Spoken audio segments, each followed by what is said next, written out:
नवंबर को महाराष्ट्र विधानसभा चुनाव के नतीजे आए, जिसने सभी को हैरान कर दिया। महाराष्ट्र में महायुति ने बम्पर जीत हासिल की, तो वहीं महाविकास आघाड़ी को करारी हार का सामना करना पड़ा। उसमें भी घटक दल एनसीपी शरद पवार की हालत पस्त हो गई। पार्टी के संस्थापक शरद पवार ने अब इस हार की वजह बताई है। शरद पवार ने क्या कुछ कहा है, चलिए इस वीडियो में जानते हैं। महाराष्ट्र में हार की वजह बताते हुए शरद पवार ने कहा है कि केवल एक योजना और ध्रुवीकरण की वजह से महायुति बाजी मार ली गई। एनसीपी नेता शरद पवार ने विधानसभा नतीजे पर अपनी प्रतिक्रिया दी है। शरद पवार रविवार को कराड़ दौरे पर थे। उन्होंने वहां प्रेस कॉन्फ्रेंस की और अपना पक्ष रखा। शरद पवार ने महायुति की जीत में लाडली बहन योजना को प्रमुख कारण बताया है।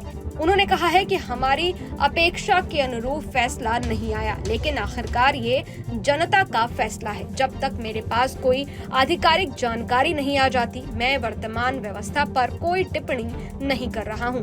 पवार ने कहा है कि मैं कई सालों से सार्वजनिक जीवन में हूं, ऐसा फैसला कभी आया नहीं।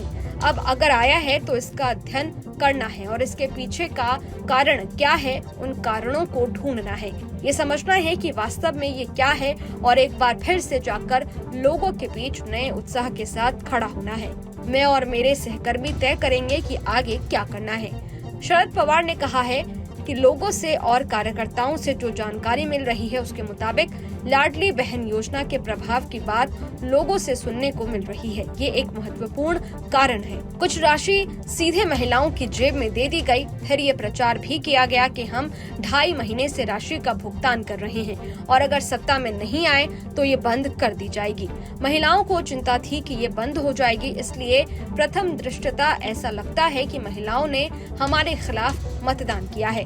बता दें कि शरद पवार के भतीजे अजीत पवार की पार्टी ने विधानसभा चुनाव में 41 सीटें जीती हैं। शरद पवार से जब पोते युगेंद्र पवार की हार के बारे में पूछा गया तो उन्होंने कहा कि किसी को तो बारामती से उतारना था, अगर हम किसी को न उतारते तो गलत संदेश जाता।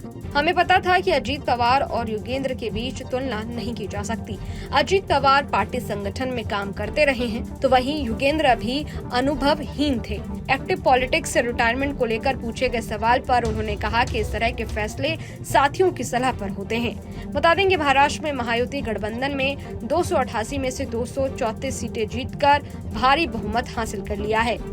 महाराष्ट्र में बीजेपी को 132 सीटें मिली है, वहीं शिंदे शिवसेना को 57 और वहीं एनसीपी अजीत पवार को 41 सीटें मिली हैं। जल्द ही ये घोषणा हो जाएगी कि महाराष्ट्र का अगला सीएम कौन होगा। ये वीडियो आपको कैसा लगा? इस वीडियो पर आपकी क्या राय है? कमेंट बॉक्स में जरूर बताइएगा। बाकी देश और दुनिया की तमाम खबरों के लिए देखते रहिए न्यूज नेशन। शुक्रिया।